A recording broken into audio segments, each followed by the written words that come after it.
Hello, my fellow orchid lovers around the world. Today, I have something a little special to share with you.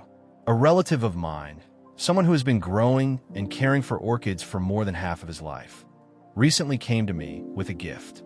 He had found a lovely orchid in his garden and wanted me to take it in, knowing how much I treasure these plants. Now, I've been caring for it for a little while, and I must say it has responded quite well. The leaves have perked up, the roots look stronger, and overall it's showing signs of good health. But as with many orchids, it's not perfect just yet. There are still a few little problems here and there that need extra attention. We'll begin by carefully removing the plant from its old pot. Take your time with this step, especially if the roots have grown tightly against the sides of the container. A gentle squeeze around the pot, or even tapping the sides, can help loosen the plant without breaking the roots. Once the orchid is out, take a close look. You can see the roots are quite soaked in water. This is a clear sign that the plant has been overwatered. Orchids love moisture, but what they love even more is air circulation around their roots. When the roots sit in water for too long, they can suffocate and eventually rot, which is one of the most common problems orchid growers face. The potting medium here is pine bark, and over time it tends to hold more and more water as it breaks down. That's why it's important to replace it every year or two, depending on the condition of the bark. Old, soggy bark not only traps too much moisture, but can also attract pests and fungi. So our next step is to carefully remove all of the old pine bark. Do this slowly, piece by piece, gently untangling it from the roots. Some of the bark might cling tightly, and that's okay. Just be patient and avoid pulling too hard because orchid roots are quite delicate. The goal is to free the roots completely so we can see their condition and give the plant a fresh start in new medium. Now that the old bark has been removed and the roots are exposed, the next step is trimming. For this, we'll need a clean pair of shears or scissors. Make sure your tool is disinfected before you begin. You can wipe it with alcohol or run it through boiling water. This prevents the spread of bacteria or fungi from one plant to another. Look closely at the roots. Healthy orchid roots are usually firm to the touch, with a green or silvery appearance. Unhealthy roots, on the other hand, are soft, mushy, or dark brown to black in color. These damaged roots can no longer transport water or nutrients to the plant, so it's best to remove them. With your shears, carefully trim away each unhealthy root one by one. Take your time. It's better to go slow and be precise rather than risk cutting healthy roots. Each clean cut gives the orchid a chance to focus its energy on the strong, living roots that remain.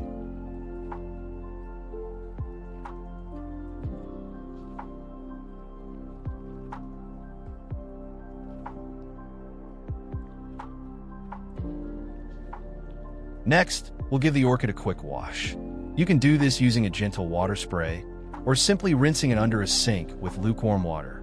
The goal here is to wash away any remaining bits of old bark, soil, or dust that may still be clinging to the roots.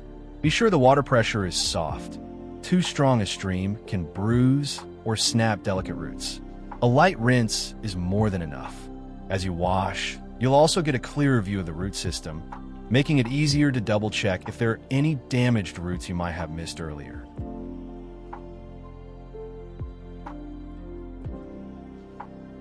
While we're cleaning the orchid roots, let me share something fascinating. Have you ever heard of Rhizanthella gardneri?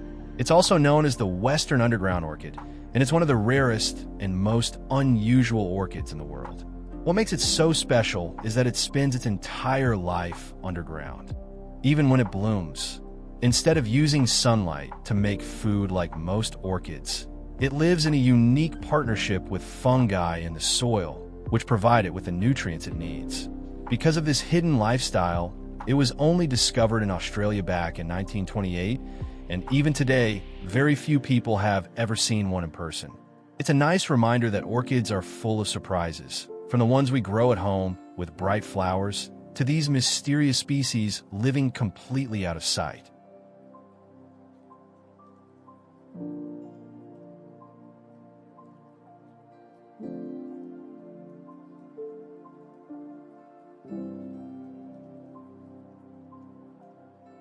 After you're done washing the roots, the next step is to give the orchid a gentle cleanup. Take a soft, dry cloth or a clean handkerchief and carefully pat the plant dry. Focus on the leaves and crown area because you don't want excess water sitting there. It could lead to rot over time. Wipe gently, almost like you're polishing the leaves. This helps remove any leftover water droplets, dust, or marks, and allows the orchid to breathe a little easier. It also gives the plant a fresher look, making it not only healthier, but more beautiful to display. While I was cleaning, I noticed a small black spot at the crown of the plant, right next to a leaf. This is something you should never ignore because black spots can often mean the beginning of rot or fungal infection. You'll need to remove it immediately. Use a clean, sterilized tool like tweezers, a cotton swab, or even the tip of your scissors to carefully take out that darkened tissue. Be very gentle so you don't damage the healthy parts of the crown. After removing it, finish up the cleaning with your dry cloth or handkerchief, making sure no extra moisture is left around the crown area. Keeping this spot clean and dry will protect the orchid from future infections and help it recover faster.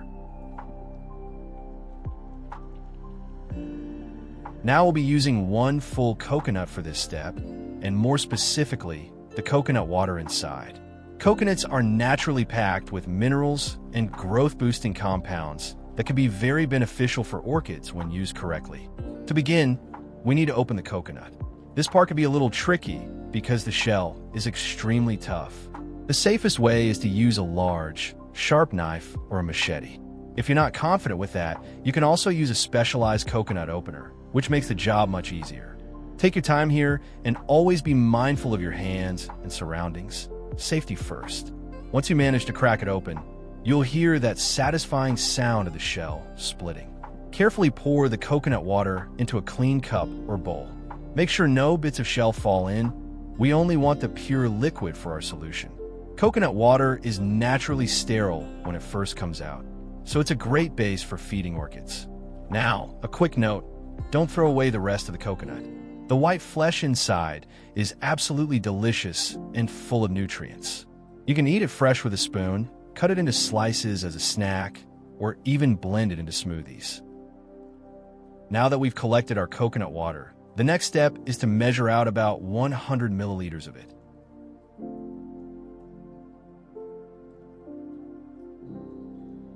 Pour that into a clean container, and then add around 500 milliliters of fresh, clean water. This dilution is very important because coconut water is quite rich on its own. By mixing it with plain water, we create a gentle solution that's safe and effective for orchids without overwhelming their roots. Now we're going to take a small piece of tissue or a soft cloth and dip it gently into the coconut water solution. Make sure the tissue becomes fully soaked. We want it to hold enough of the mixture to properly clean and nourish the plant. Once it's saturated, carefully brush the tissue across the leaves of your orchid. Move slowly and gently, almost like you're polishing the leaves. This isn't just for appearance. By wiping the leaves with this solution, we're removing dust, dirt, or tiny pests that might have settled on the surface. At the same time, the natural nutrients in the coconut water will be absorbed directly through the leaves, giving the plant a refreshing boost. As you work, be mindful around the crown and the base of the leaves. Avoid letting excess liquid pool there, since too much moisture in those spots can sometimes cause rot. Think of this step as a delicate spa treatment for your orchid, gentle, refreshing, and nourishing. When you finish brushing the leaves, it's time to give the roots some attention too. Take another clean container and fill it with the coconut water solution we prepared earlier. Now gently place your orchid into the container, making sure that only the roots are submerged under the liquid. The leaves and crown should stay above the solution. This is very important to prevent rot or damage. Once the orchid is in place, let it sit and soak for about 1 full hour. During this time, the roots will slowly absorb the nutrients and growth hormones from the coconut water. This process rehydrates them, boosts their strength, and encourages new root development.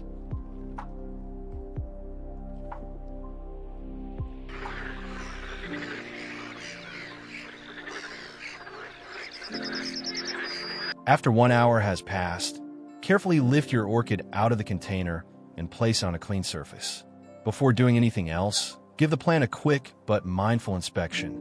Start with the roots. Check their color and texture. Healthy roots should look plump and greenish or silvery, showing that they've absorbed the solution well. If you still notice any roots that look soft, mushy, or blackened, it may be best to trim those away so the plant can focus on the healthier ones. Next, take a look at the leaves. They should feel a little firmer and fresher after the treatment. Any dust or residue should now be gone, leaving the surface clean and smooth. Now, to help protect the orchid after trimming, we're going to use a little cinnamon powder. Cinnamon is a natural antifungal and antibacterial agent, making it a simple but powerful tool in orchid care. Take a small, clean paintbrush and dip just the tip of it into the cinnamon powder. You don't need a lot, just enough to lightly coat the brush. Then, gently tap or brush the powder directly onto the freshly trimmed areas of the roots or any small cuts on the plant. The cinnamon will act like a natural seal, helping to dry out the wound quickly and preventing infections from setting in. It's completely safe for orchids, as long as it's only applied to the cut surfaces and not on the roots that are still alive and healthy.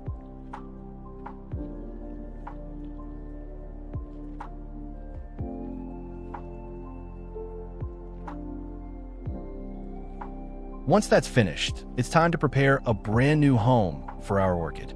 Start with a clean pot, one that has clear drainage holes at the bottom. Good drainage is absolutely essential because orchids need their roots to breathe and excess water to escape easily. Now, this time we're going to add a little extra support. Place a few pieces of foam at the bottom of the pot. This helps improve air circulation and prevents the roots from sitting in water. In the center, add a metal base or stake. This will serve as a steady anchor for the plant, helping it stand upright as it grows. With the base prepared, we can begin filling. Add the first layer of fresh pine bark, which will act as the main potting medium. Pine bark is perfect for orchids because it provides both support and airflow, mimicking how orchids naturally grow on trees in the wild.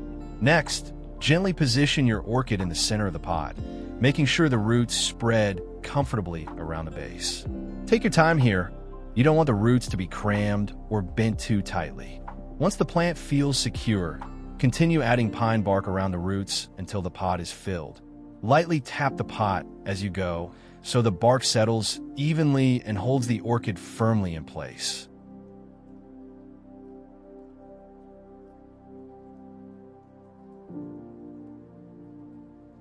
Next, we'll secure the orchid to its support. Take a piece of soft wire or gardening tie and gently wrap it around the base of the plant, locking it to the stake we placed earlier. Make sure not to tighten it too much. The goal is simply to keep the orchid steady, not to squeeze or damage the stem. A light, firm hold is enough to prevent the plant from wobbling while it establishes itself in the new pot. This stability is very important because as the orchid produces new roots, it needs to feel secure in order to grow strong and anchor into the bark.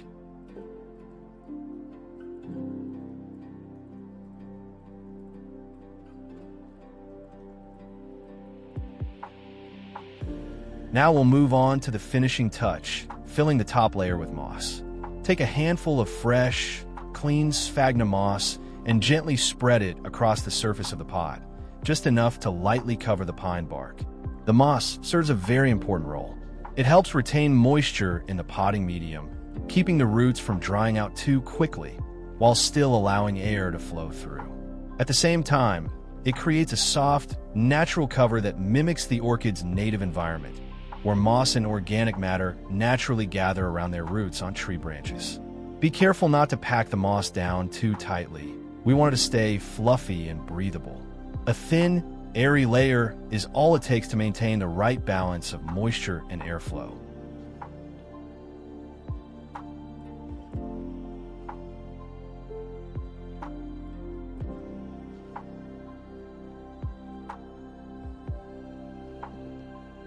From here on, this step is absolutely critical. Routine care. Repotting and preparing the orchid's new home is only the beginning. What truly determines its success is the consistency of your care in the weeks and months that follow. That means keeping a close eye on the plant, making sure it gets just the right balance of water, light, and airflow. Don't let water sit inside the crown. Always check that the pot drains properly and stick to a gentle watering schedule rather than guessing. Make leaf cleaning a regular part of your routine too. A quick wipe every week or two keeps dust, pests, and bacteria from building up. And most importantly, don't rush the process. Orchids are slow and steady plants. If you give them patience and consistency, they'll reward you with new growth, stronger roots, and eventually beautiful blooms.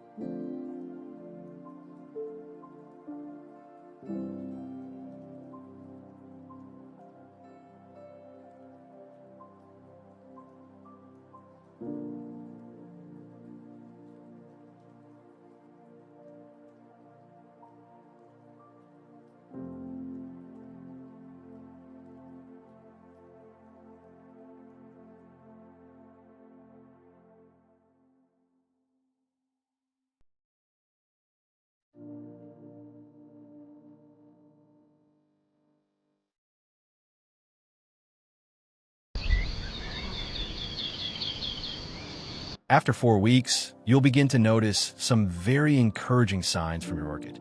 The first thing to look at is the leaves. If you've been consistent with your routine care, the leaves should look firmer and slightly shinier than before. A healthy orchid leaf will have a vibrant green tone, not too pale, not too dark. If you press gently, it should feel strong and plump, not soft or wrinkled. This firmness tells you the plant is rehydrating and its internal system is balancing again. Now, shift your attention to the roots. If you gently peek at the roots through the sides of the clear pot, you may see fresh, bright green or silvery white tips starting to appear. These are brand new roots reaching out into the bark, anchoring themselves, and drawing in nutrients.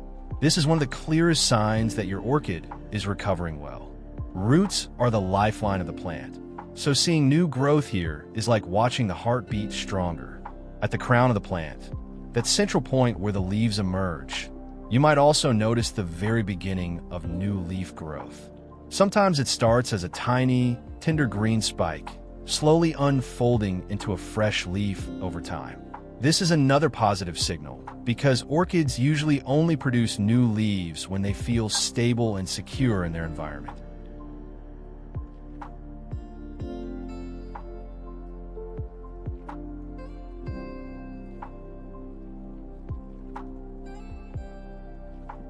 And there you have it, a complete journey of repotting, stabilizing, and nurturing your orchid back to health. From carefully trimming and cleaning the roots, to setting it securely in its new home with bark and moss, and finally committing to a steady routine of care, every small step adds up to big changes. Thank you so much for joining me today. If you found this guide helpful, don't forget to like this video, subscribe for more orchid care tips, and share it with a fellow plant lover. Until next time, happy growing, and may your orchids thrive.